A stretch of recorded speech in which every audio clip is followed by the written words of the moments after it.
जिंदगी की कठिनाइयों से भाग जाना आसान होता है। जिंदगी की कठिनाइयों से भाग जाना आसान होता है। इसके तो हर एक कदम में हमारा इम्तिहान होता है। जिंदगी की कठिनाइयों से भाग जाना आसान होता है। इसके तो हर एक कदम में हमारा इम्तिहान होता है। कुछ नहीं मिलता डरने वालों को जिंदगी में। कुछ नहीं मिलता डरने वालों को जिंदगी में। कोशिश करने वालों की कदमों में जहान होता है। स्वागत है बच्चों आप सभी का सीएल करियर एकेडमी में। मैं शशांक भट्ट आप सभी का स्वागत करता हूं अपने केमिस्ट्री के एक अमेजिंग से सेशन में, जिसमें कि हम एटॉमिक स्ट्रक्चर पढ़ रहे हैं। और इसमें आज हमारा सेकंड लेक्चर है और हम कवर करेंगे एटॉमिक मॉडल्स, है ना। आप इतना पढ़ चुके हो कि अब एटम जो है वो फर्दर इनडिविजिबल नहीं है, मतलब आप उसको और स्मॉल पार्ट्स में डिवाइड कर सकते हो, है ना। वो डाल्टन ने बोला था it is the smallest individual particle, but ऐसा नहीं है। तो सर कैसा है फिर? अरे यार, इसके अंदर इलेक्ट्रॉन, प्रोटॉन और न्यूट्रॉन भी तो हैं, तो इनका डिस्ट्रीब्यूशन कैसा है ना। एटम में ये कहाँ पाए जाते हैं, तो उनको हम कहाँ पे पढ़ेंगे? एटॉमिक मॉडल्स में। ठीक, तो हम यहाँ पे एटॉमिक मॉडल्स में क्या पढ़ने जा रहे हैं? हम लोग एटॉमिक मॉडल्स में कवर करेंगे क्या क्या चीज़, देखो। हियर वी विल डिस्कस किसके बारे में? Here we will discuss about distribution of sub atomic particles. किसका डिस्ट्रीब्यूशन? सब एटॉमिक पार्टिकल्स का। और कहाँ पे? Distribution of sub atomic particles inside atom. ठीक है, तो एक एक करके अलग अलग साइंटिस्ट थे, उन्होंने क्या है अपना अपना एक मतलब एक्सप्लेनेशन दिया कि एटम में इलेक्ट्रॉन प्रोटॉन्स कहाँ पे हो सकते हैं। ठीक है, तो सबसे पहला मॉडल जो इस सीक्वेंस में हम आज कवर करेंगे, है ना, जो आज का हमारा गोल रहेगा वो रहेगा थॉमसन्स एटॉमिक मॉडल, है ना। एक तो हम इसको कवर करेंगे, और नेक्स्ट जो हमारा रहेगा वो रहेगा डाल्टन्स एटॉमिक मॉडल। ठीक है, तो आप सॉरी डाल्टन्स नहीं, डाल्टन्स की तो थ्योरी है ना, डाल्टन की तो सर थ्योरी है। रदरफोर्ड एटॉमिक मॉडल सेकंड क्या रहेगा आपका? Rutherford atomic model. ठीक है, तो इन दोनों मॉडल्स को आज हम कवर करेंगे, साथ ही साथ जो लास्ट क्लास में पढ़ा था उसके क्वेश्चंस भी कवर करेंगे, ताकि आपका रिवीजन होता रहे। चलो फिर पेन कॉपी लेके तैयार हो जाओ, है ना। हम सेशन को स्टार्ट कर रहे हैं और पहले पढ़ेंगे क्या? Thomson's model. ठीक है सर, क्या होता है थॉमसन मॉडल? देखो यार, लास्ट क्लास में जो पिक्चर्स थी ना वो थोड़ी ब्लरी सी आ रही थी, तो देखते हैं इस बार चेंज किया है कुछ बैकग्राउंड, फिर भी मैं बना दूंगा, है ना। फिर भी मैं इसको आपको ड्रॉ करते हुए चलूंगा, क्योंकि लास्ट टाइम क्लियर नहीं थी कहानी। देखो, थॉमसन जो थे उन्होंने एटम को स्फेरिकल माना था। थॉमसन ने एटम को क्या माना था? स्फेरिकल। दिख रहा है? ठीक है, और उसमें उन्होंने कहा था जो इलेक्ट्रॉन्स हैं वो इस तरीके से कहाँ कहीं कहीं बीच बीच में प्रेजेंट है। ये जो उन्होंने, हम मार्क कर रहा हूँ ना स्मॉल सर्कल से, ये क्या है? इलेक्ट्रॉन्स। ठीक है, इन्हीं को उन्होंने क्या बोला? इलेक्ट्रॉन्स बोला। और ये जो पूरा स्पेयर है इसको एटम बोला। ठीक, तो डाल्टन के अकॉर्डिंग क्या बात कही गई, मतलब थॉमसन के अकॉर्डिंग क्या बात कही गई? डाल्टन ही घूम रहे हमारे दिमाग में, है ना। डाल्टन की एटॉमिक थ्योरी थी ना लास्ट क्लास में, वही चल रही है। देखो, थॉमसन के अकॉर्डिंग सर एटम स्फेरिकल है, ठीक है, और उसमें पॉजिटिव चार्ज डिस्ट्रीब्यूटेड है, बीच बीच में कहीं पे क्या है? इलेक्ट्रॉन्स। ये वैसे ही है बच्चों, जैसे आप लोग तरबूज खाते हो, बाहर से तो सर ग्रीन होता है, अंदर जाके देखोगे ना जब आप, तो आपको रेड दिखेगा थ्रू आउट, तो वो रेड पार्ट है पॉजिटिव चार्ज, है ना। और बीच बीच में जो वो ब्लैक सीड्स होती हैं वाटरमेलन की, वो क्या है? इलेक्ट्रॉन्स। तो हम थॉमसन मॉडल को वाटरमेलन मॉडल भी बोलते हैं। अरे सिंपली खीर का एग्जाम्पल ले लो यार, तुम, है ना, व्रत किया होगा तो खीर तो खाई होगी, उसमें क्या होता है? मिल्क जो है वो पॉजिटिव चार्ज है ना, और उसमें जो राइस के पार्टिकल्स हैं, राइस है, वो क्या है? इलेक्ट्रॉन, है ना। तो थोड़ी लिक्विड, मतलब खीर में जो है लिक्विड कंपोनेंट भी है। ठीक है, चलो, तो हम थॉमसन की बात को आगे बढ़ाते हुए कहेंगे, इनके हिसाब से, है ना, इन्होंने क्या बोला? According to him an atom is a positively charge sphere. इनके हिसाब से क्या था? इनके हिसाब से एटम जो है एक पॉजिटिवली चार्ज स्फीयर है जहां पे where electrons are present just like seeds of watermelon. किसकी तरह? वाटरमेलन की सीड्स की तरह प्रेजेंट हैं इलेक्ट्रॉन्स। तो इसीलिए इसका दूसरा नाम क्या है, इसका निक नेम जो है, इसको आप प्लम पुडिंग मॉडल भी बोलते हो, है ना। किस नाम से जाना जाता है इसको? प्लम पुडिंग मॉडल के नाम से। इसको आप वाटरमेलन मॉडल भी बोलते हो, ठीक है। तो बहुत सारे इसके नाम हैं, ठीक है। तो कहीं भी आपको ये नाम मिलता है मतलब ये किसके लिए यूज हुआ है? थॉमसन मॉडल के लिए। सर आप मेन बात बताओ ना, इन्होंने क्या कहा एटम के बारे में? इन्होंने ये कहा एटम में जो है ना, जो सब एटॉमिक पार्टिकल्स हैं वो कॉन्स्टेंटली डिस्ट्रीब्यूटेड हैं थ्रू आउट। देख रहे हो ना, हर जगह पॉजिटिव चार्ज भी है यहाँ पे, ठीक है, और नेगेटिवली चार्ज इलेक्ट्रॉन्स भी हैं। तो थॉमसन के अकॉर्डिंग क्या बात कही गई है ना, उनका मेन कहना ये था कि सर जो मास है ना एटम का, mass of an atom is uniformly distributed through out, ठीक है। जो उसका मास है वो हर जगह जो है वो डिस्ट्रीब्यूटेड है। और तो और उन्होंने क्या करा, he also explain the electrical neutrality. उन्होंने ये भी बता दिया कि एटम भाई इलेक्ट्रिकल न्यूट्रल क्यों है, क्योंकि एक ही जगह उन्होंने दिखा दिया पॉजिटिव और नेगेटिव चार्ज है, तो उन्होंने इलेक्ट्रिकल न्यूट्रलिटी भी बताई एटम की। सर फिर सारी बात तो इन्होंने बता दी, तो हम इन्हीं का मॉडल क्यों नहीं पढ़ते हैं? इसको फाइनल कर देते सर, आपने रदरफोर्ड बताया, कल को कोई और मॉडल पढ़ाओगे।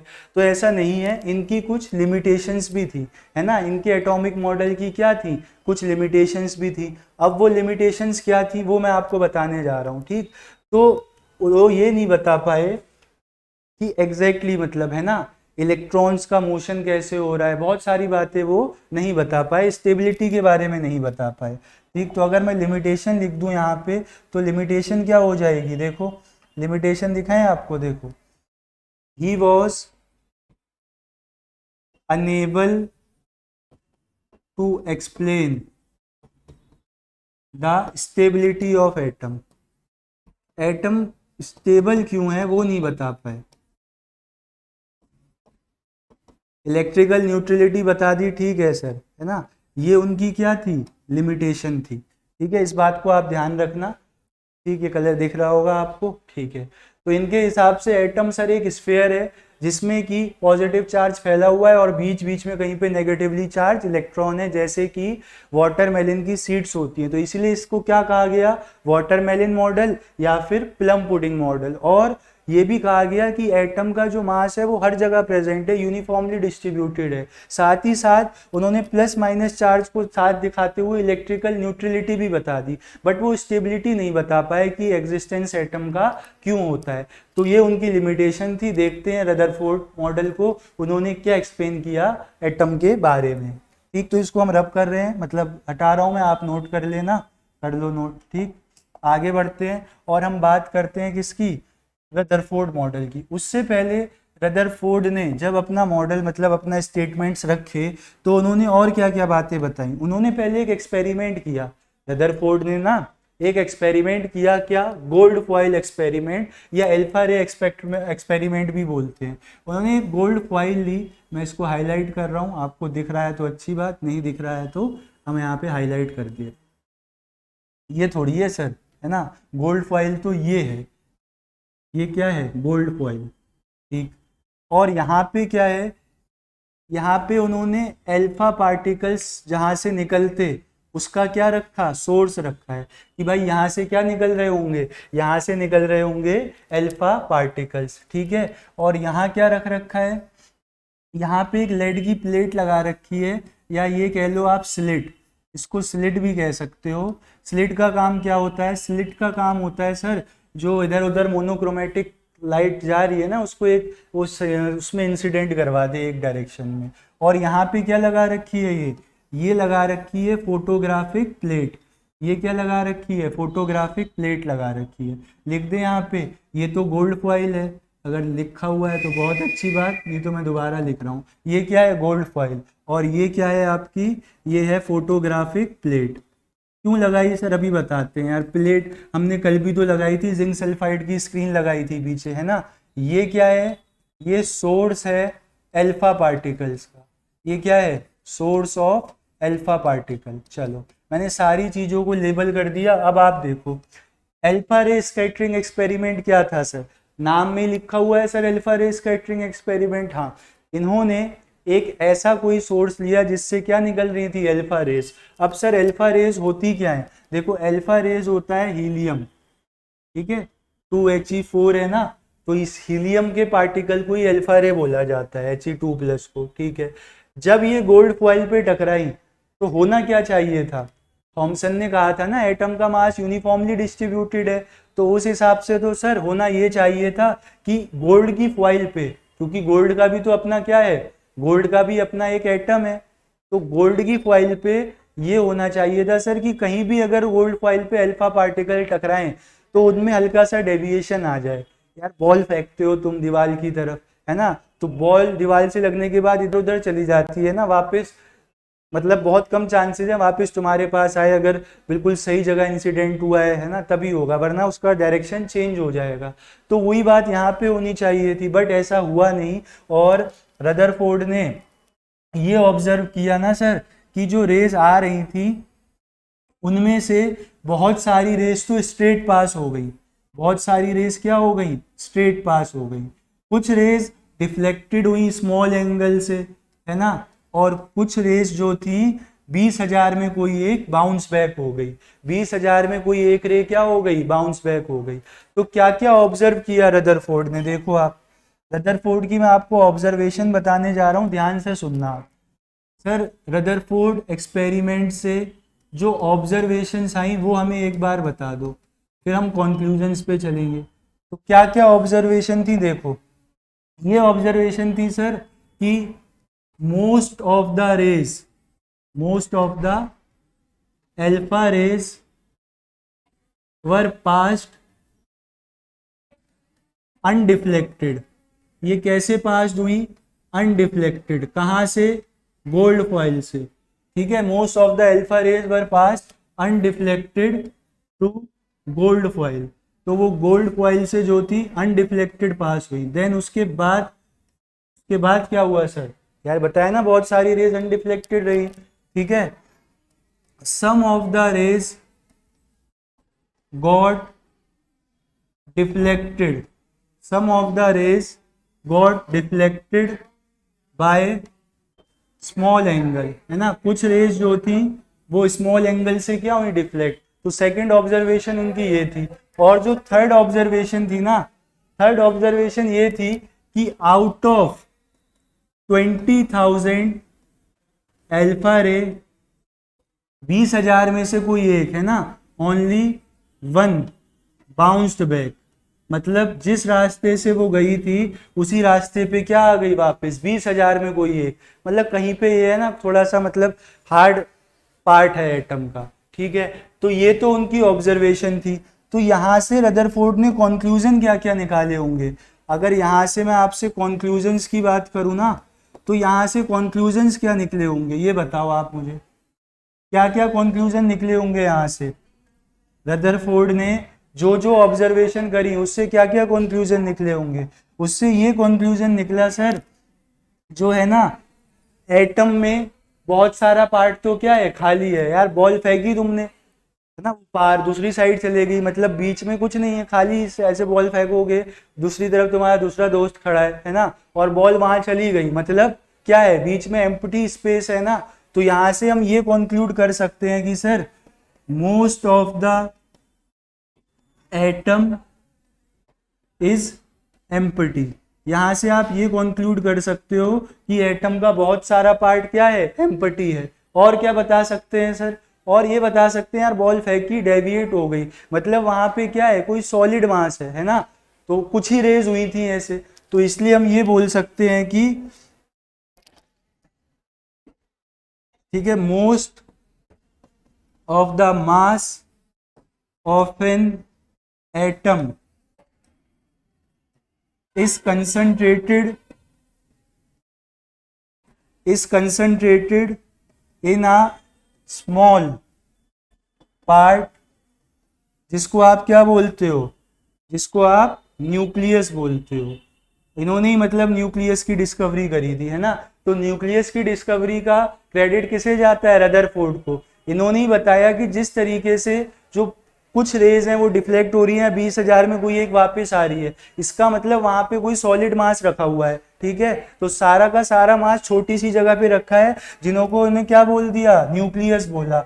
और ये भी कहा कि रेडियस जो है वो किसकी, न्यूक्लियस की रेडियस 10⁵ टाइम्स स्मॉलर है इससे देन एटम। एटम की रेडियस बड़ी है और न्यूक्लियस की रेडियस क्या है, न्यूक्लियस की रेडियस 10⁵ टाइम्स जो है वो कम है, किससे, एटम की रेडियस से।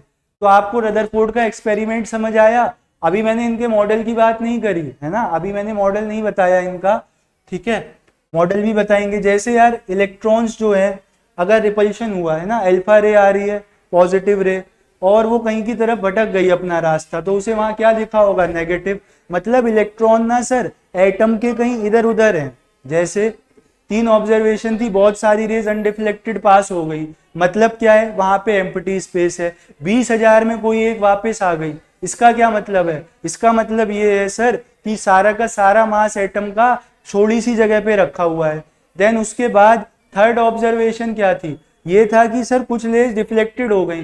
डिफ्लेक्ट होने का रीजन ये भी रहा होगा कि पॉजिटिव रे है तो उधर गई, मतलब उसे वहां कुछ नेगेटिव दिख रहा है, मतलब इलेक्ट्रॉन्स कहीं वो हार्ड पार्ट के आसपास ही है, मतलब है ना, उस जगह पे नहीं है। तो हमें एटॉमिक मॉडल की जब बात करेंगे तो एटॉमिक मॉडल में रदरफोर्ड बताएंगे इलेक्ट्रॉन्स कहाँ पे हैं, बट उन्होंने इस एक्सपेरिमेंट से न्यूक्लियस की डिस्कवरी कर दी। तो अगर न्यूक्लियस की डिस्कवरी का साइंटिस्ट नेम आता है तो रदरफोर्ड होगा, ठीक है। आगे बढ़ते हैं, आप ऑब्जर्वेशन और कंक्लूजन नोट कर लेना, उसके बाद मैं आपको बताऊंगा रदरफोर्ड एटॉमिक मॉडल के बारे में, ठीक।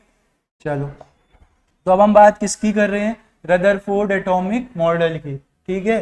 तो बताओ सर क्या बात है इनके बारे में। देखो, बता तो दिया यार, रदरफोर्ड ने क्या बताया कि इलेक्ट्रॉन्स जो हैं वो उस हार्ड पार्ट के कहीं अराउंड है ना, और वो गोल गोल घूम भी रहे हैं, ठीक है। तो इन्होंने ये बोला, इन्होंने ये कहा, क्या क्या पॉइंट्स बताए रदरफोर्ड ने, देखो, ठीक है। Most of the atom is empty and its most mass is concentrated in a small space, है ना, in a small part called nucleus। उसको आप क्या बोलते हो, न्यूक्लियस, ठीक है। बाकी न्यूक्लियस का साइज बता दिया उन्होंने, 10⁵ टाइम्स कम था। दूसरी बात उन्होंने ये बताई कि जो इलेक्ट्रॉन्स हैं, electrons are revolving around nucleus in circular orbits, है ना। इलेक्ट्रॉन्स कैसे घूम रहे हैं, न्यूक्लियस के अराउंड सर्कुलर ऑर्बिट में घूम रहे हैं, ठीक है। तो electrons are revolving around nucleus in circular orbit just like, किसकी तरह, just like planets revolve around sun. जिस तरीके से प्लैनेट्स रिवॉल्व करते हैं ना सन के अराउंड, उसी तरीके से इलेक्ट्रॉन्स जो है वो न्यूक्लियस के अराउंड क्या कर रहे हैं, रिवॉल्व कर रहे हैं, ठीक है। ये बात समझ आ गई हमें। और देखो आप, और उन्होंने ये कहा जो वॉल्यूम होगी, है ना, वो वॉल्यूम ऑफ एटम होगी 10⁻⁻10 मीटर क्यूब। है तो एटम छोटा सा ही, है ना, और वॉल्यूम ऑफ न्यूक्लियस जो होगी मतलब इस ऑर्डर में होगी, इस ऑर्डर में होगी। तो इसीलिए इसको, है ना, क्या कहा जाता है, Rutherford's model of planetary orbits, इस तरीके से आप बोल सकते हो। तो मेन एटॉमिक मॉडल ने इन्होंने क्या बताया कि सर जो एटम का सारा मास है वो थोड़ी सी जगह पे रखा है, बाकी पार्ट क्या है एटम का एम्प्टी। दूसरी बात, जो इलेक्ट्रॉन्स हैं वो रिवॉल्व कर रहे हैं around nucleus in the circular orbits, जैसे कि प्लैनेट्स रिवॉल्व करते हैं अराउंड न्यूक्लियस, है ना। और जो इनकी सेंट्रीफ्यूगल फोर्स होगी, भाई जो गोल गोल चीज घूमती है तो बाहर को सेंट्रीपिटल और सेंट्रीफ्यूगल फोर्स लगती है ना, फिजिक्स थोड़ी बहुत आती है मुझे भी, ठीक है। तो उस सेंट्रीफ्यूगल फोर्स को, जो कूलाम्बिक फोर्स ऑफ अट्रैक्शन होता है कहाँ पे, न्यूक्लियस में होंगे ना प्रोटॉन्स, और बाहर कौन घूम रहे हैं इलेक्ट्रॉन्स। यार वो जो रे वापस आई वो क्यों आई, है ना, वो रे इसलिए वापस आई क्योंकि वहां पे जो है वो सारा का सारा मास रखा हुआ है और वापस आ गई, मतलब पॉजिटिव चार्ज जो है वो रिपेल करते हुए वापस आ रहा है, ये नहीं कहीं को जा रहा है, वो जहां जा रहा था वहां से वापस आ गया, मतलब रिपल्शन फील किया उसने। क्यों? क्योंकि वहां पे उसे क्या मिल गया होगा, कोई पॉजिटिवली चार्ज पार्टिकल या कोई पॉजिटिव चार्ज से स्पीशी मिल गई होगी वहां पे। तो हम ये कह सकते हैं कि जहां पे एटम का सारा मास है ना, वहीं पे कोई पॉजिटिवली चार्ज चीज बैठी है जिसको आप क्या बोलते हो, प्रोटॉन्स। तो प्रोटॉन का पता लग गया न्यूक्लियस के अंदर, इलेक्ट्रॉन्स का पता लग गया कि वो रिवॉल्व कर रहे हैं कहाँ पे, न्यूक्लियस में, अराउंड न्यूक्लियस के चारों तरफ, ठीक। चलो देन आगे चलते हैं हम इसके बाद और देखते हैं और क्या बातें हमें रदरफोर्ड के बारे में देखनी है। तो रदरफोर्ड का एटॉमिक मॉडल क्लियर हुआ आपको, ठीक है। चलो आगे देखते हैं और आगे बात करते हैं हम limitations of Rutherford atomic model. यार सर फाइनल तो ये भी नहीं था, है ना, फाइनल एटॉमिक मॉडल तो ये भी नहीं है कि भाई इसको मान ले, हम ये मान ले कि हाँ सर ये फाइनल है, अब इससे आप एटम की सारी जानकारी दे सकते हो, ऐसा भी नहीं है, ठीक है। तो लिमिटेशन क्या है रदरफोर्ड एटॉमिक मॉडल की, देखो जैसे आप ग्राउंड के चक्कर लगा रहे हो तो आपसे अगर आपके फिजिकल इंस्ट्रक्टर, टीचर या पीटीआई जिन्हें आप बोलते हो या डीपी जिन्हें बोलते हो, स्कूल जाते तो वो ना, ये थोड़ी है कि मतलब बिल्कुल नॉन अटेंडिंग हो गए, भाई ऐसा मत करना, क्योंकि एक लाइफ का फेज है, कहते हैं ना लाइफ इज अ जर्नी, वही वाली बात है, स्लो और fast whatever is your pace, take your time, life is not a race. मतलब ये एक जर्नी है, अब कोई पैसेंजर ट्रेन की तरह धीमे धीमे चलेगा, कोई एक्सप्रेस की तरह तेज, है ना, कोई बन जाएगा वंदे मातरम, तो वो ठीक है, बट जो एक जर्नी है उस स्टेशन को तो क्रॉस करना पड़ेगा ना, ठीक है। अब तुम डायरेक्ट थोड़ी वहां पहुंच सकते हो, तो वही बात है कि स्कूल जाया करो यार, कहने का मतलब ये है, मौके बार बार नहीं आते हैं ना, स्कूल भी जाओ पढ़ाई भी करो, है ना, टाइम टेबल अपना अपने आप को मतलब मैनेज करो चीज़ों को, ठीक। तो अब हम बात करते हैं किसकी, लिमिटेशंस की। लिमिटेशन में आप देखना क्या क्या लिमिटेशन है, देखो लिमिटेशन में आपको बता रहा हूँ, ग्राउंड के चक्कर लगवा रहा था, है ना, लिमिटेशन बताने के लिए क्या बता रहा हूँ मैं आपको, ग्राउंड के चक्कर लगवा रहा हूँ, देखो आप ध्यान से। तो जब आप ग्राउंड के चक्कर लगा रहे हो तो क्या होगा कि एक टाइम आएगा ना जब आप कहोगे बस यार, या तो सर हमें कहते हैं वापस आ जाओ, मान लो आप यूनिफॉर्म पहन के नहीं आए, मतलब प्रॉपर यूनिफॉर्म में नहीं आए, सर यूनिफॉर्म पहन के नहीं आएंगे तो कैसे आएंगे, है ना, या फिर आप लेट आए तो आपसे कहा गया भाई 4 चक्कर लगाओ, अभी तो कह रहे थे हम जाते नहीं है सर, है ना, आप कह रहे हो लेट, तो भाई कोई जाता है और डिसिप्लिन नहीं है। तो ये स्कूल जाना भी बहुत सारी चीजें सिखाता है आपको, डिसिप्लिन सिखाता है ना, टाइम से जाओगे, सिंसियरिटी दिखाता है, जो काम कहा वो करोगे, है ना, पंक्चुअलिटी। तो ये सारी जो क्वालिटीज हैं ऑफिसर्स लाइक क्वालिटी, सबका एम थोड़ी होता है जी नीट, कोई डिफेंस टारगेट करता है, कोई यूपीएससी, तो यार एक ऑफिसर्स लाइक क्वालिटी जो होती है ना, उनको डेवलप करता है हमारा लाइफ स्टाइल। स्कूल जाओगे तो बहुत सारी क्वालिटीज डेवलप होंगी। तो बाई चांस अगर तुम लेट पहुंचे और टीचर ने कहा कि भाई 4 चक्कर लगाओ ग्राउंड के, एक तो आपने लगाया फुल जोश से, उसके बाद जब दूसरा राउंड लगाने लगे आप, फिर लगा लिया, तीसरे में बोले यार थोड़ा सा पाथ क्या कर लेते हैं छोटा, मतलब ऐसे घूम के आना था ना आपको, तो अब आप सर्कल के पाथ को छोटा कर लोगे, रेडियस को, चौथे में और आप या रुक जाओगे ईमानदारी से, कहो सर अब नहीं लगाया, या फिर आप पाथ को छोटा करते करते फिर वहां पहुंच जाओगे। वही काम होता है बच्चों इलेक्ट्रॉन के साथ, जब इलेक्ट्रॉन रिवॉल्व करता है ना न्यूक्लियस के अराउंड, तो उसकी एनर्जी कंटिन्यूसली लॉस होती है। सर आपको कैसे पता? भाई मैक्सवेल की थ्योरी है इलेक्ट्रोमैग्नेटिक रेडिएशंस की, वो ये कहते हैं कि जब भी कोई चार्ज पार्टिकल मूव करता है ना, तो वो मैग्नेटिक और अपनी इलेक्ट्रिक फील्ड प्रोड्यूस करता है। तो जब वो चार्ज पार्टिकल मूव करेगा तो कंटिन्यूअसली एनर्जी लूज करेगा in the form of radiations, है ना। वो अपनी एनर्जी क्या करेगा, कंटिन्यूअसली लॉस करेगा in the form of radiations. और होगा ये, एक टाइम आएगा ना कि उसकी सर्कुलर पाथ की रेडियस क्या होती जाएगी, कम होती जाएगी, और अल्टीमेटली आपका जो इलेक्ट्रॉन है वो किसके साथ टकरा जाएगा, न्यूक्लियस के साथ, और सारा खेल खत्म हो जाएगा, मतलब एटम क्या हो जाएगा, कोलैप्स। तो सर इतनी बात जो आपने बताई है थोड़ी समझाओ उनको डायग्राम से। देखो यहाँ पे क्या है आपका, यहाँ पे था आपका न्यूक्लियस और यहाँ घूम रहा था आपका इलेक्ट्रॉन। यहाँ पे कौन घूम रहा है, इलेक्ट्रॉन। तो भाई जब वो गोल गोल चक्कर लगाएगा तो वो अपने सर्कुलर पाथ को क्या करेगा, छोटा करेगा, और एक टाइम आएगा कि वो अल्टीमेटली किससे टकरा जाएगा, न्यूक्लियस से। ये क्या है, इलेक्ट्रॉन का पाथ है। ये क्या है बच्चों, इलेक्ट्रॉन का पाथ। और एक टाइम आएगा इलेक्ट्रॉन घूमते घूमते न्यूक्लियस से कोइंसाइड कर जाएगा। तो देखो हुआ क्या सर, क्या लिमिटेशन है, लिमिटेशन ये है अकॉर्डिंग टू मैक्सवेल, है ना। लिमिटेशन क्या है, लिमिटेशन है अकॉर्डिंग टू मैक्सवेल। लिमिटेशन लिखो यार, ये बच्चों की छुट्टी हो, कुछ शोर मचाते हैं लोग, है ना। ऑफलाइन भी अपना चलता है, पता ही है तुम्हें, तो खूब ये लोग शोर मचाते हैं। देखो according to Maxwell theory of electromagnetic radiation, है ना। मैक्सवेल की जो थ्योरी है किस चीज की, इलेक्ट्रोमैग्नेटिक रेडिएशंस की। According to Maxwell theory of electromagnetic radiations, जब भी कोई चार्ज पार्टिकल मूव करता है, जब भी कोई चार्ज पार्टिकल मूव करता है तो वो अपनी एनर्जी क्या करता है, लॉस करता है। According to Maxwell theory of electromagnetic radiation, when a charge particle moves it continuously loses its energy, ठीक है।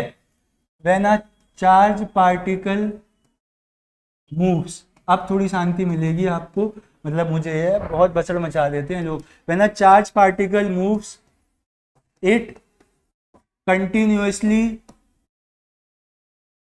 Loses its energy. भाई एनर्जी कम होगी तो उसके गोल गोल घूमने का क्षमता भी कम हो जाएगी, है ना।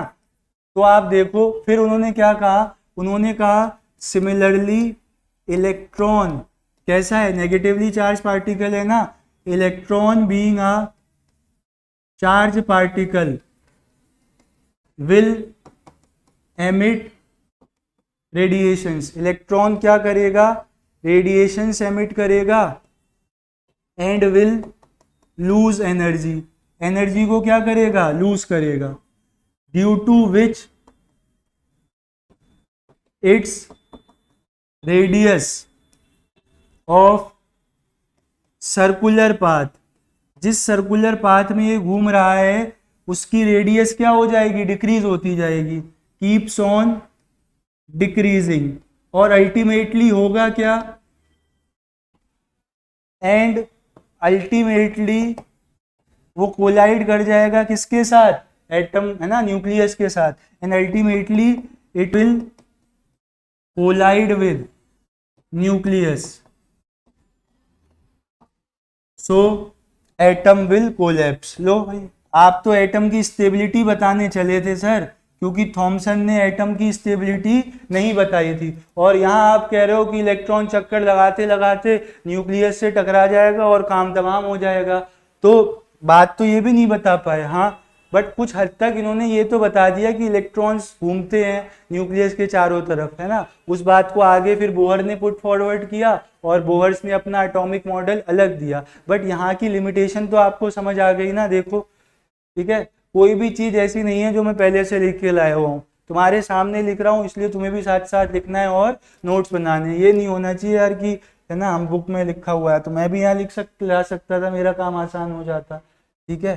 तो मैंने क्या कहा भाई, कठिनाइयाँ तो आएंगी, है ना, जो उनसे भग गया वो कुछ नहीं पाएगा, और जो प्रयास करेगा बताइए। अपनी याद रखना स्टार्टिंग वाली कोट। चलो इसको आगे बढ़ाते हैं और फिजिकल एक्सपेक्ट देखते हैं। सर इतनी बात तो हम नाइन्थ टेंथ में पढ़ते थे एटॉमिक स्ट्रक्चर में, थोड़ी सी आप कहानी और बताओ कि रदरफोर्ड का एक्सपेरिमेंट से आप मैथमेटिक्स क्या एक्सप्लेन कर सकते हो। देखो अब हम बात करेंगे फिजिकल एस्पेक्ट्स की, इसके रदरफोर्ड मॉडल के, है ना। मतलब फिजिकली आप इसको कैसे समझ सकते हो, थोड़ा बहुत आप रिलेशंस यूज करो मैथमेटिक्स की। तो यार एक हम यहाँ पे कॉन्सेप्ट आपको बताने जा रहे हैं किसका, पोटेंशियल एनर्जी का या एनर्जी का। देखो क्या होता है, जब भी दो चार्ज पार्टिकल्स होते हैं, जैसे एक चार्ज पार्टिकल यहाँ रखा है जिसका चार्ज है Q1, और एक चार्ज पार्टिकल यहाँ रखा है जिसका चार्ज है क्या, Q2। पॉजिटिव हटा देता हूँ क्योंकि अपोजिट चार्जेस होंगे ना, पॉजिटिव हटा देता हूँ चलो। और इनके बीच में जो डिस्टेंस है वो कितना है, R है।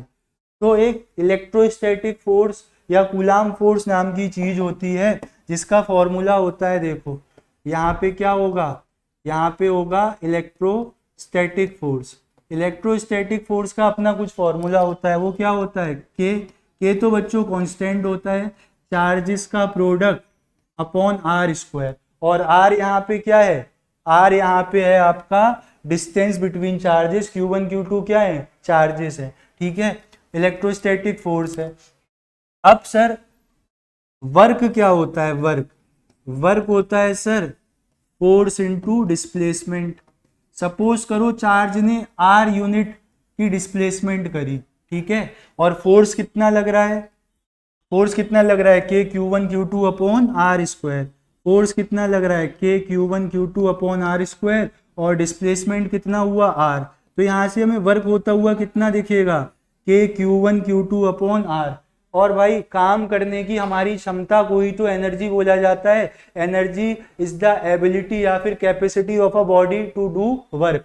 तो क्या मैं ये कह सकता हूँ कि यही फॉर्मूला किसका हो जाएगा, पोटेंशियल एनर्जी का, ठीक है, यही फॉर्मूला किसका हो जाएगा, पोटेंशियल एनर्जी का, जहां पे Q1 Q2 क्या होंगे, चार्जेस।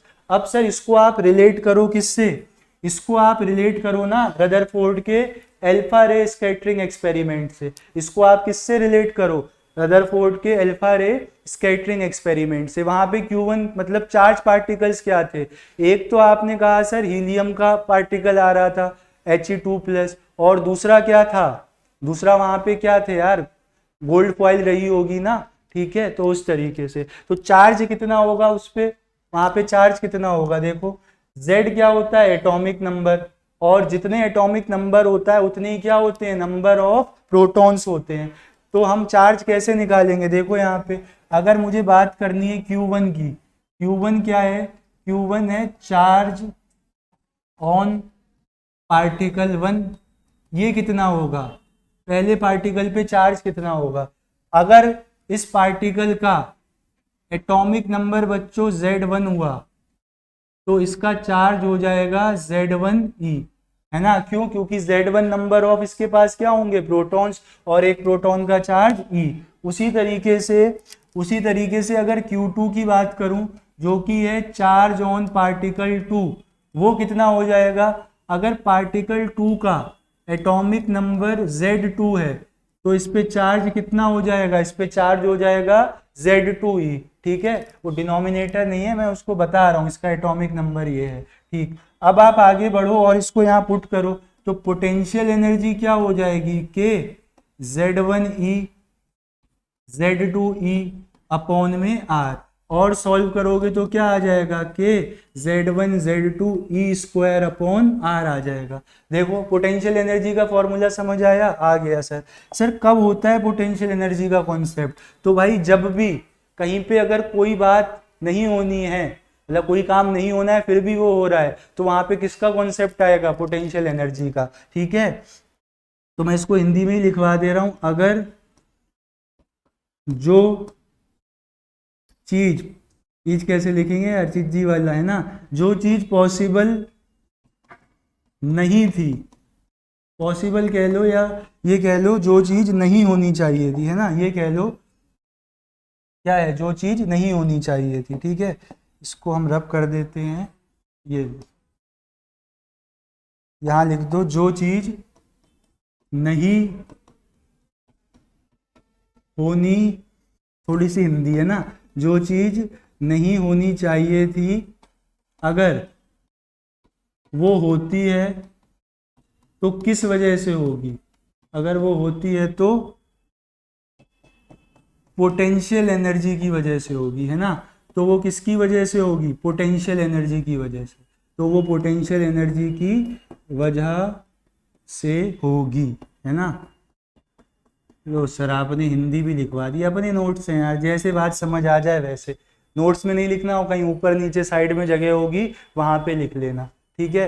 तो अगर जो चीज़ की पॉसिबिलिटी तो ना कहूँ, मैं ये कहूँ जो चीज़ नहीं होने वाली थी अगर वो भी हो गई, है ना, तो उसमें क्या लगेगा, पोटेंशियल एनर्जी लगेगा, जिसका फॉर्मूला आपने क्या देख लिया, के Z1 Z2 upon are. Z1 Z2 क्या, एटॉमिक नंबर ऑफ पार्टिकल्स। चलो आगे बढ़ते हैं, इतनी बात आप नोट कर लो, यहीं पे समझाऊंगा मैं, क्योंकि अगली स्लाइड में शायद फिर नेक्स्ट टॉपिक या क्वेश्चंस होंगे ना, एक ही स्लाइड में उन्होंने एक ही चीज़ रखी है, कोई बात नहीं, हमने कहा था। चलो आगे बढ़ते हैं और हम कंटिन्यू करते हैं क्या, है ना। पहले तो इसको सर यही करोगे ना आप कंटिन्यू, तो देखो पोटेंशियल एनर्जी का फॉर्मूला क्या आ चुका है, पोटेंशियल एनर्जी का फॉर्मूला आ चुका है के Z1 Z2 upon E square, मतलब E square upon R. Potential energy का फॉर्मूला तो आ गया सर, हटो सामने दिख नहीं रहा है, हाँ ये लो दिख गया ना, अब ठीक है। अब देखो आप और क्या आप बता सकते हो, एक जो सब टॉपिक मुझे यहाँ पे पढ़ाना है वो है डिस्टेंस ऑफ क्लोजेस्ट अप्रोच, है ना।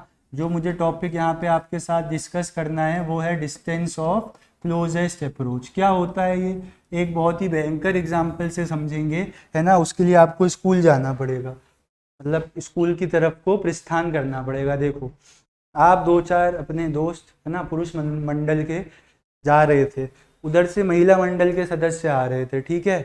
तो हुआ ये कि भाई उधर से तो आएंगे, दूर से थोड़ी उन्हें कुछ पता लग रहा है, लेकिन जैसे ही पास आए, तुम्हारे पास आएंगे क्या, भाई दूर से मतलब थोड़ा दूर से देखेंगे और रास्ता बदल लेंगे, है ना। तो सुंदरता भी तो कोई चीज़ है कि नहीं, ध्यान से समझो, इसको रिलेट करो अल्फा पार्टिकल से और गोल्ड फॉइल से। क्या जो अल्फा पार्टिकल्स आएंगे वो गोल्ड फॉइल से टकरा के डेविएट होंगे या गोल्ड फॉइल के कुछ आसपास से डेविएशन कर लेंगे, है ना। बताओ मुझे, गोल्ड अल्फा पार्टिकल्स चल के आ रहे थे, उनकी कुछ काइनेटिक एनर्जी थी, क्या वो गोल्ड फॉइल से इंसिडेंट करने के बाद डेविएट हुए होंगे या गोल्ड फॉइल के आसपास से। एग्जाम्पल वही है अपना, हम जा रहे थे, सामने से वो आई मैडम, पास से क्या मतलब, है ना, हाथ उध हेलो हेलो कुछ नहीं हुआ, यहीं से आके उन्होंने रास्ता अपना पलट दिया। तो वही अल्फा पार्टिकल्स करेंगे, गोल्ड फॉइल से टकराएंगे नहीं, पहले ही अपना रास्ता क्या कर लेंगे, डेविएट। अब आपके हिसाब से ये बात होनी चाहिए थी क्या, नहीं, आप तो कहोगे सर ये तो वही बात हो गई, जिस चीज़ के होने की चांसेस संभावना नहीं थे वो हो गया, तो मतलब क्या, तो वहां पे पोटेंशियल एनर्जी लगी होगी, मतलब जो अल्फा रेस की या अल्फा पार्टिकल्स की काइनेटिक एनर्जी थी अब वो किस में कन्वर्ट हो गई, पोटेंशियल एनर्जी में, ठीक है। तो मैं इसको डायग्राम से समझाता हूँ, आपको देखना आप ध्यान से। देखो गोल्ड की फॉइल है तो हम वैसे ही बना लेते हैं उसको गोल्डन कलर से, ठीक है, क्या है, गोल्ड की फॉइल है, ठीक। तो अब आप देखो यहाँ से होगा क्या, गोल्ड फॉइल यहाँ पे है और यहाँ से क्या आ रही है आपकी, अल्फा रे आ रही है, यहाँ से क्या आ रही है, अल्फा रे। तो होगा ये ना सर कि ये यहाँ पूरा इसके टकराने की बजाय बस यहीं से क्या हो जाएगा, डेविएशन हो जाएगा, कितने एंगल पे होगा, वो तो क्या होगा, थीटा, है ना, यहीं से डेविएट हो जाएगा। और जितना देर पहले होगा उसी डिस्टेंस को आप बोलोगे डिस्टेंस ऑफ क्लोजेस्ट अप्रोच। तो डिस्टेंस ऑफ क्लोजेस्ट अप्रोच क्या होता है, आर नॉट होता है ना, डिस्टेंस ऑफ क्लोजेस्ट अप्रोच क्या होता है, आर नॉट होता है, ठीक है सर, बात समझ आ गई। तो आपने क्या बताया, आपने ये बताया था सर कि at distance of closest approach, मतलब ये वो काम है सर जो नहीं होना चाहिए था। तो at distance of closest approach kinetic energy of particle will convert, किस में कन्वर्ट हो जाएगा, will convert into potential energy. Kinetic energy किस में कन्वर्ट हो जाएगी, पोटेंशियल एनर्जी में। तो क्या रिलेशन बनेगा कि सर जो काइनेटिक एनर्जी थी वो बराबर हो गई किसके, पोटेंशियल एनर्जी के। और काइनेटिक एनर्जी क्या होती है, हाफ mv², और पोटेंशियल एनर्जी ये रखी के Z1 Z2 अपॉन मतलब into e square upon r. यहाँ पे आर क्या है, यहाँ पे वो आर डिस्टेंस ही है ना, जो लग रहा होगा, तो मैं इसको आर नॉट लिख देता हूँ। तो आप देखो आर नॉट का फॉर्मूला क्या आ गया, 2k Z1 Z2 ई स्क्वायर अपॉन में क्या आ गया, अपॉन में आ गया आपका एम वी स्क्वायर। तो डिस्टेंस ऑफ क्लोजेस्ट अप्रोच जो है अल्फा रे स्कैटरिंग एक्सपेरिमेंट में Z1 तो फिक्स है अल्फा, तो डायरेक्टली किसके प्रोपोर्शनल होता है Z2 के, है ना, सेकंड एटॉमिक नंबर, मतलब atomic number of second particle. दूसरी बात ये है कि जो आपका ये थीटा आएगा, है ना, मतलब कितने नंबर ऑफ वो होंगे, स्कैटरिंग होगी, है ना। अगर मुझे नंबर ऑफ स्कैटर्ड पार्टिकल्स निकालने हैं तो वो क्या होंगे, तो वो बच्चों इन्वर्सली प्रोपोर्शनल होंगे 1/sin⁴ थीटा बाय 2 के, किसके, sin⁴ थीटा बाय 2 के। इतने पार्टिकल्स आपके जो होंगे वो स्कैटर्ड होंगे। तो इन बातों को आप ध्यान रखना, n की वैल्यू यहाँ से निकलेगी, r0 की यहाँ से, ठीक है। अब हम क्वेश्चंस की तरफ बढ़ते हैं और वही अपनी अच्छी अच्छी रेफरेंस बुक के क्वेश्चंस हैं, इसको आप नोट कर लो और हम आगे बढ़ते हैं। फिर आ जाओ। In the Rutherford alpha scattering experiment, number of alpha particles scattered at an angle 60 degree. तो θ1 क्या है, 60, मतलब जो हमने अभी तो पढ़ा था sir, number of particles 1/sin⁴ theta by 2 पे डिपेंड करते हैं। तो देखो आप 36 हो रहे थे कब, जब आपका एंगल था कितना 30, है ना, जब आपका एंगल कितना था 60, तो 60/2 कितना हो जाएगा 30, मतलब आपको 30 का स्क्वायर करना है sin 30 भाई, 0 1/2, 1/2 होती है, 1/2 का स्क्वायर कितना हो जाएगा 1/4 हो जाएगा, थोड़ी पावर 4 है ना, साइन की पावर कितनी है, साइन की पावर 4 है, तो यहाँ पे क्या आएगा साइन की पावर 4 यानी कि 1/2 की पावर 4 यानी कि 1/16। तो यहाँ पे जो आपका आएगी कहानी वो 1/16 आएगी। चलो नेक्स्ट केस के लिए बताओ सर। नेक्स्ट के लिए मुझे नंबर तो नहीं पता, बट मुझे एंगल पता है, कितना है 90, तो साइन की पावर 4 90/2 जो कि कितना हो जाएगा, जो कि हो जाएगा 1/sin की पावर 4 45 डिग्री। अब आप इनको डिवाइड कर दो, इन दोनों को डिवाइड कर दो, 1/36 1/n, जो कि क्या आएगा, साइन की वैल्यू कितनी आएगी यहाँ पे, साइन 30 की 1/2 यानी कि 1/16, ऊपर जाके वो कितना हो जाएगा 16 ही हो जाएगा। देखो तो यहाँ पे कितना आ जाएगा 16 आ जाएगा, और यहाँ देखना कितना आएगा साइन 45 1/2 1/√2, √2 की पावर 4 कितना हो जाएगा 1/मतलब 4 हो जाएगा, ठीक है। मतलब ये क्या था 1/16, 1/√2 होता है ना 1/4, तो 4 ऊपर चला जाएगा, तो यहाँ कितना आ गया 4, ये 4 टाइम्स कैंसिल, और ये हो जाएगा सर कितना आपका, देखो 1/36 डिवाइडेड बाय कितना 1/n मल्टीप्लाई बाय n/1 यानी कि n/36, और ये कितना आ रहा है आपका 4, तो यहाँ से आपका n कितना आ जाएगा, ये आ जाएगा 4 और 2 इतना कुछ आएगा। ये यार सही नहीं लग रहा है आंसर, है ना। इस आंसर को जरा मैं क्रॉस चेक करता हूँ, आप लोग देखो जरा इसको, ये आंसर जो है वो सही नहीं लग रहा है, इसको क्रॉस चेक किया जाए एक बार जहाँ से क्वेश्चन उठाया है, तो ये पता लगेगा सर कुछ गलती आपने करी है ना। क्या गलती करी है वो दिखाते हैं, देखो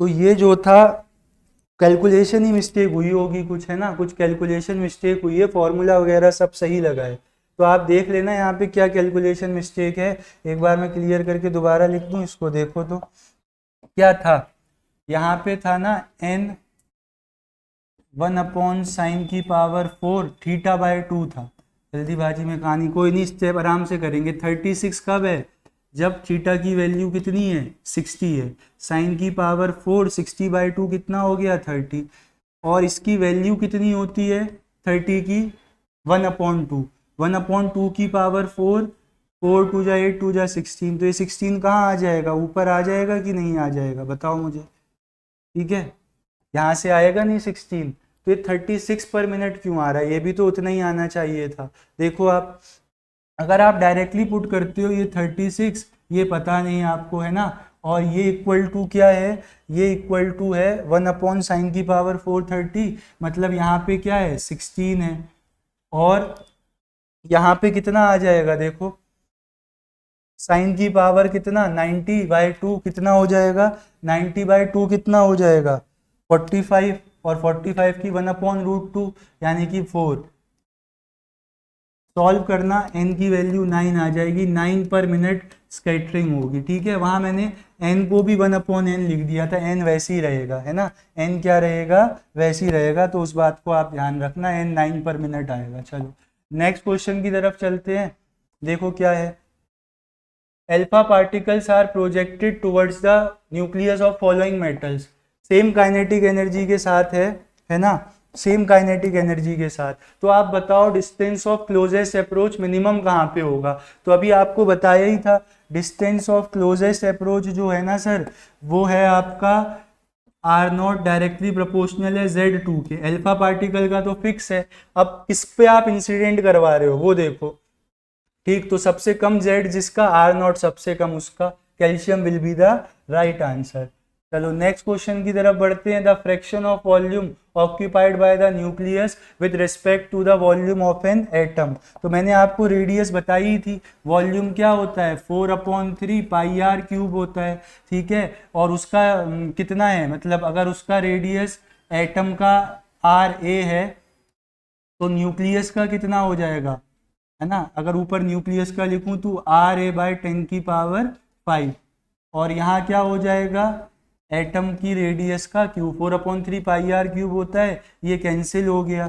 तो कितना आ रहा है ये देखो, यहाँ से R³ से ये कैंसिल, तो 10⁻15 है ना, 10 की पावर कितना आ जाएगा 15 आ जाएगा, ठीक है। ये आंसर आपका सही हो जाएगा, ठीक।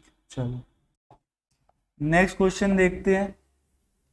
The ratio of specific charge of proton and alpha particle. Specific charge proton का क्या होता है, ये पिछले क्लास के क्वेश्चन है। देखो स्पेसिफिक चार्ज होता था सर चार्ज अपॉन मास का रेशियो, तो E/m निकालो आप प्रोटॉन के लिए। प्रोटॉन का चार्ज वही E होगा, मास 1 यूनिट का होगा।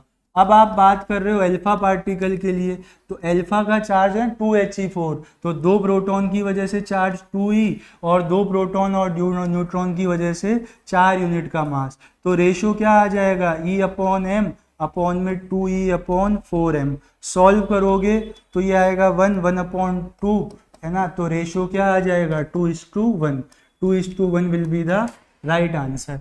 नेक्स्ट क्वेश्चन की तरफ चलते हैं, और इसमें कहा गया है स्पेसिफिक चार्ज, ये भी लास्ट क्लास से है। द स्पेसिफिक चार्ज ऑफ, इसको रब कर देते हैं, the specific charge of 2 particles A and B are in the ratio 2:3। Specific charge का रेशियो कितना है 2:3 है। A और B का किसका रेशियो दिया है, ये मास का होगा, है ना, मास का रेशियो दिया है कितना 2:3। तो हम क्या लिखते हैं, A का मास, A का चार्ज डिवाइडेड बाय B का मास और B का चार्ज। तो A का मास कितना है, A का मास है 2 और ये कितना है 3, ये हमें पता नहीं सर, ठीक है। तो इसको ऊपर ले जाना, ये कितना हो गया 3।